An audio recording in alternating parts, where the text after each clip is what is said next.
ಯಾರೂ ಮೇಲಲ್ಲ, ಯಾರೂ ಕೀಳಲ್ಲ, ಇಲ್ಲಿ ಇಬ್ಬರೂ ಸಮಾನರು.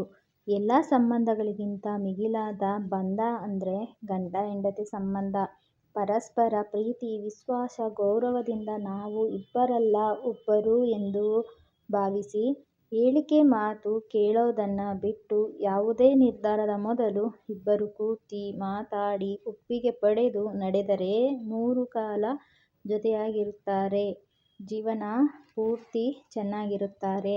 ಈ ಮಾತನ್ನ ಯಾರೆಲ್ಲ ಒಪ್ತೀರಾ ಒಂದು ಲೈನಲ್ಲಿ ನನಗೆ ಕಮೆಂಟ್ ಮಾಡಿ. ಹಾಯ್ ಎಲ್ಲರಿಗೂ ನಮಸ್ತೆ, welcome to my YouTube channel Vidya's lifestyle vlog. ಇವತ್ತಿನ ಈತ ನೋಡಿ ಹೇಗಿತ್ತು ಏನು ಅಂತ ನನಗೆ ಕಮೆಂಟ್ ಮುಖಾಂತರ ತಿಳಿಸಿ. ತುಂಬ ಜನ ನನಗೆ ಪರ್ಸ್ನಲಿ ಕೇಳ್ತಾ ಇದ್ದಾರೆ, ಚೆನ್ನಾಗಿದೆ ವರ್ಡ್ಗಳು ಕೇಳ್ತಾ ಇದ್ರೆ ಮನ್ಸಿಗೆ ಸಮಾಧಾನ ಅನಿಸುತ್ತೆ, ನೀನು ಫಸ್ಟು ಯೂಟ್ಯೂಬ್ ಚಾನಲ್ ಮಾಡಿದ್ದಲ್ಲ ಅವಾಗ ಈ ಥರ ಎಲ್ಲ ಶುರು ಮಾಡಬೇಕಿತ್ತು, ಇನ್ನೂ ಚೆನ್ನಾಗಿರ್ತಾಯಿತ್ತು, ಬಟ್ ಪರವಾಗಿಲ್ಲ ಇವಾಗೆಲ್ಲ ಇಂಪ್ರೂವ್ ಮಾಡ್ಕೊತಾ ಇದೆಯಾ, ಹೀಗೆ ಚೆನ್ನಾಗಾಗಲಿ ಅಂತ ವಿಶ್ ಮಾಡ್ತಾ ಇದ್ದಾರೆ. Thank you so much. ಯಾರೆಲ್ಲ ಈ ವಿಡಿಯೋನ ನೋಡ್ತಾ ಇದ್ದೀರಾ ಪ್ಲೀಸ್ ಒಂದು ಲೈಕ್ ಮಾಡಿ, ಹಾಗೆ ಶೇರ್ ಮಾಡಿ, ಚಾನಲ್ನ ಸಬ್ಸ್ಕ್ರೈಬ್ ಮಾಡಿಕೊಂಡು ಸಪೋರ್ಟ್ ಮಾಡಿ. ಮದುವೆ ಎಲ್ಲ ಮುಗಿಸ್ಕೊಂಡು ಊಟ ಕೂಡ ಮುಗಿಸ್ಕೊಂಡು ಇಲ್ಲಿಂದ ನಾವು ನಮ್ಮ ಊರಿಗೆ ಹೊರಟಿದ್ದೀವಿ. ಏನಂದರೆ ಮಕ್ಳಿಗೆಲ್ಲ ರಜಾ ಇತ್ತಲ್ವ, ಸೊ ಹಂಗಾಗಿ ಅವರು ಊರಲ್ಲಿ ಇರ್ತೀವಿ ಅಂತ ಮಕ್ಕಳು ಕೂಡ ಕೇಳಿದ್ರು.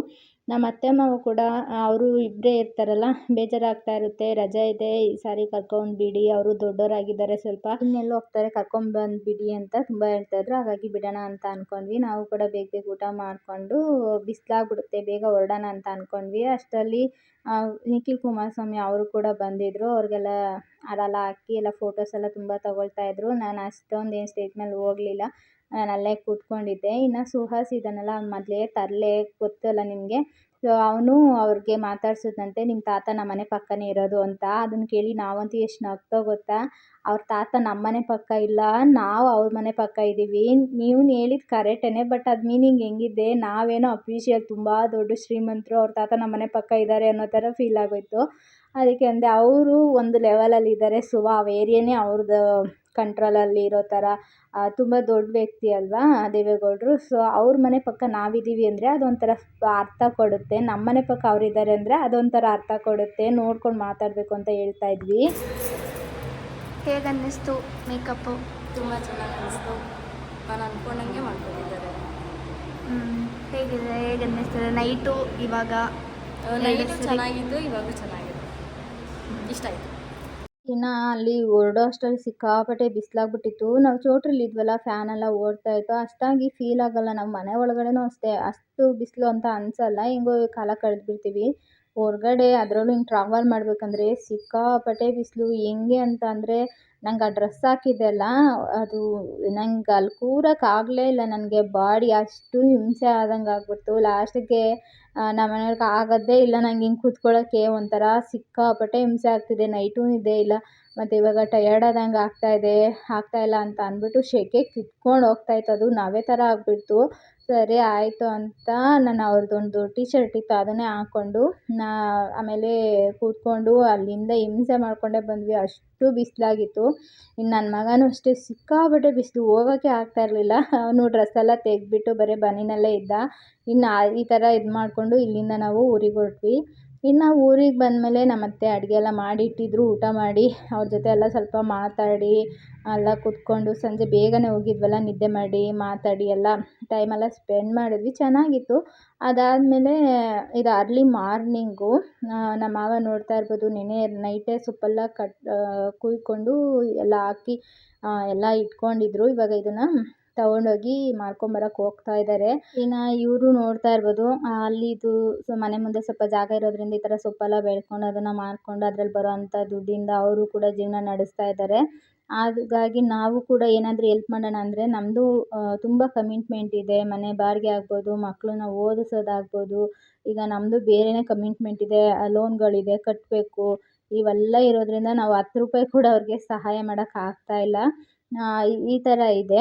ಸೊ ಅವ್ರ ಲೈಫ್ನ ಅವ್ರು ಹೆಂಗೋ ಇನ್ನೂ ದುಡ್ಕೊಂಡು ಸ್ವಲ್ಪ ನಡೆಸ್ತಾ ಇದ್ದಾರೆ. ಎಲ್ಲಿವರೆಗೂ ಹೆಂಗೆ ಜೀವನ ಯಾರ್ಯಾರಿಗೆ ಹೆಂಗೆ ಹೋಗುತ್ತೆ ಅಂತ ಗೊತ್ತಿಲ್ಲ. ಸೊ ನನ್ನ ಮಕ್ಳ ಜೊತೆ ಚೆನ್ನಾಗಿದ್ದೆ, ಆಮೇಲೆ ಎಲ್ಲ ವೀಡಿಯೋ ಜಾಸ್ತಿ ಮಾಡೋದಕ್ಕೆ ಹೋಗಲಿಲ್ಲ ನಾನು ಅಲ್ಲೆಲ್ಲನೂ. ಸರಿ ಅಲ್ಲಿಂದ ಹೊರಟು ಬಂದು ಆರ್ಡರ್ ಇದ್ದಿದ್ದರಿಂದ ಅಂದರೆ ಹೋದ ವಾರ ಫುಲ್ ಸ್ವಲ್ಪ ಬ್ಯುಸಿ ಇದ್ದಿದ್ದರಿಂದ ಮನೆಯೆಲ್ಲ ಸ್ವಲ್ಪ ಕ್ಲೀನ್ ಮಾಡೋದಕ್ಕಾಗಿರಲಿಲ್ಲ. ಸೊ ಎಲ್ಲ ಐಟಮೆಲ್ಲ ತೆಗೆದು ಎಲ್ಲ ಮನೆಯೆಲ್ಲ ಕ್ಲೀನ್ ಮಾಡೋ ಅಷ್ಟರಲ್ಲಿ ನನಗಂತೂ ಸಾಕಾಯಿತು ಅಂತಲೇ ಅನ್ಬೋದು, ತುಂಬ ಕೆಲಸ ಅನ್ನಿಸ್ಬಿಡ್ತು. ಮನೆಯೆಲ್ಲ ಒಂದು ಕಡೆಯಿಂದ ಕ್ಲೀನ್ ಮಾಡ್ಕೊಂಡು ಬರ್ತಿದ್ದೆ ಅಲ್ವಾ, ಹಾಗಾಗಿ ಸ್ವಲ್ಪ ಗಂಜಲ ತಂದಿದ್ದೆ ನಾನು ಲಾಸ್ಟ್ ಊರಿಗೆ ಹೋದಾಗ.